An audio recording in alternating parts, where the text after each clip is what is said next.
Olá, sejam bem-vindos a mais um módulo do programa Fortalecendo Famílias, organizado pelo Les Plexus.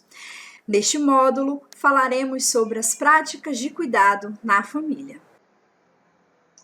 Na parte anterior, no vídeo anterior, nós falamos sobre as práticas de cuidado na família. E hoje vamos enfatizar as práticas de cuidado com crianças. Com o distanciamento social, houve um fechamento das escolas, né? Isso interferiu nas rotinas e nas relações interpessoais. Além disso, as dificuldades financeiras, elas surgiram, muitos familiares, cuidadores perderam o emprego, diminuíram a renda, né? Houve também o adoecimento, a hospitalização, a morte de pessoas próximas e a implicação no senso de segurança e normalidade de uma rotina, de uma organização, aumentando ainda mais os conflitos. Especificamente com crianças que requerem um cuidado, né, específico, uma demanda específica de cuidado, o distanciamento social e a interrupção dessa rotina intensificou, né, os impactos na saúde. Então, algumas crianças tiveram a desorganização sensorial e psicológica e até mesmo motora, né, perdas motoras. Algumas reações emocionais, elas surgem, né? E algumas alterações comportamentais, elas também aparecem com o isolamento social. Dentre elas, a dificuldade de concentração, irritabilidade, medo, inquietação, tédio, sensação de solidão, alteração no padrão de sono, na alimentação. Então, compreender nessas reações emocionais e nessas alterações comportamentais é essencial para atender, né, para assistir adequadamente às necessidades de cada uma das crianças, sabendo que cada criança, que cada contexto tem a sua necessidade, tem a sua característica particular. Nem sempre é fácil para esses familiares, né? Alguns desses sintomas, eles se acometem de forma desproporcional. Algumas mães, né, de crianças com deficiência, crianças usuárias do serviço de saúde mental, sentiram um maior impacto, né? Algumas famílias lidam com a ausência do pai, a sobrecarga de trabalho desses familiares, né, principalmente dos cuidadores responsáveis nos afazeres domésticos, com os trabalhos remotos, com os home offices, né? Então, existe também um impacto nessas interações familiares. Algumas famílias já tinham muitos conflitos anteriores a este momento de isolamento social e com esta pandemia intensificou essas dificuldades nas interações familiares. A repercussão da pandemia, ela pode ser vista de duas formas. Eu vou apresentar as duas aqui para vocês, tá? A positiva, o contato com pessoas, né, com quem convivíamos, né? Já falamos no vídeo anterior um pouquinho sobre isso. A tecnologia é um recurso que ajuda a manter essas relações. A satisfação em estar em casa com a família, né? As crianças, elas se mostram mais tranquilas com a cidade, há um esvaziamento, né? E aí é mais silencioso.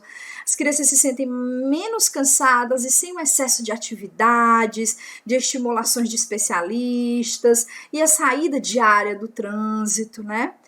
Porém, algumas crianças, né, dependendo do contexto, sentem a sobrecarga dos familiares e cuidadores por atividades domésticas, trabalhos fora de casa ou até mesmo dentro de casa, então tem o teletrabalho como exemplo, né?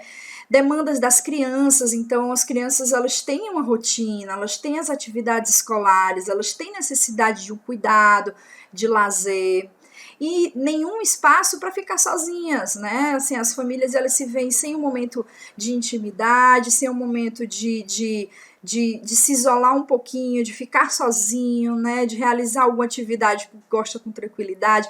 Então é muito comum a gente ver familiares, né? Os pais gravando algum vídeo, veem o barulho de alguma criança, né? Elas brincando lá fora. É uma coisa negativa, é um obstáculo, mas é compreensível dentro desse contexto, né?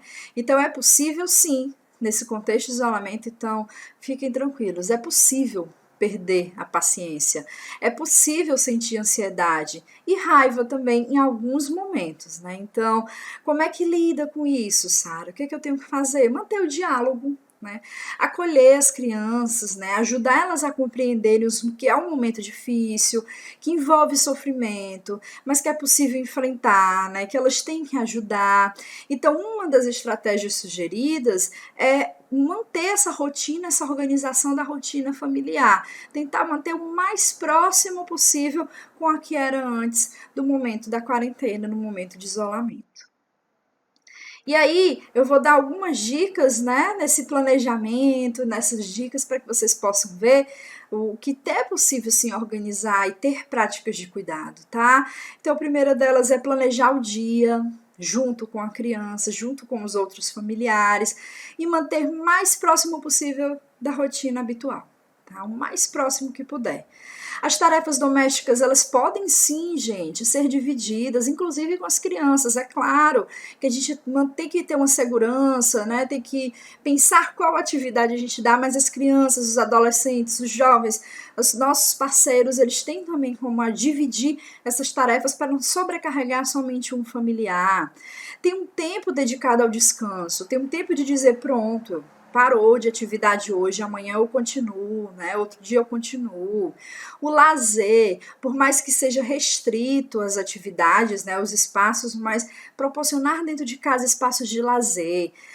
As crianças, elas necessitam se movimentar, então tem que ter atividades diversificadas e a internet tem muitos propostas de vídeos, jogos, contação de histórias, né? O YouTube ele ajuda bastante isso, jogos, desenhos e para além das telas, tá? Existe também um contato com a família, né? Então, tenham cuidado com o uso exagerado dessas telas, né? Sim, e tem que ter também um acompanhamento de um adulto para saber o que a criança está acessando, como ela está acessando, com quem que ela está conversando, o que é que ela está assistindo, tá? Tomar muito cuidado, principalmente nesse período. Além disso, tem as atividades escolares, né? Então, as atividades escolares têm uma exigência muito grande e agora ela tira muito tempo também dos cuidadores, dos familiares, mas é importante na organização dessa rotina colocar e delimitar pessoas para acompanhar as atividades escolares e o acompanhamento do adulto, gente, nessa situação é extremamente importante. Tá? Ela é extremamente importante, esse contato, esse cuidado, essa troca. E aí é preciso distribuir muito bem essas tarefas quando possível. Sobre a pandemia, não é preciso ter medo de conversar. A criança ela entende o que está passando, ela sente o que está passando. Então, é possível explicar de forma compreensível, honesta, sobre o que acontece com a doença, né? O que está se passando.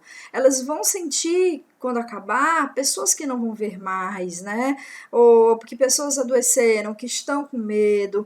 Então é muito importante a família orientar com relação às medidas de cuidado e prevenção, esclarecer dúvidas, permitir que se expressem a respeito do que você acha, né? O que você está sentindo, por que você acha que você está agindo dessa forma, né?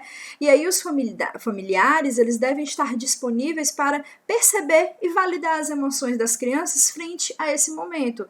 Porque se não é fácil para um adulto, imagine para uma criança, né?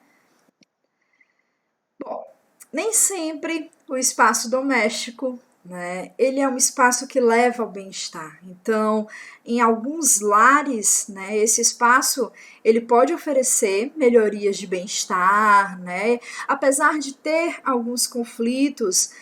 Alguns espaços domésticos eles são muito mais fortes, eles levam a mais violência, a mais traumas, né? Então, existem fatores estressores em alguns lares, principalmente nesse período de pandemia, que aumentaram.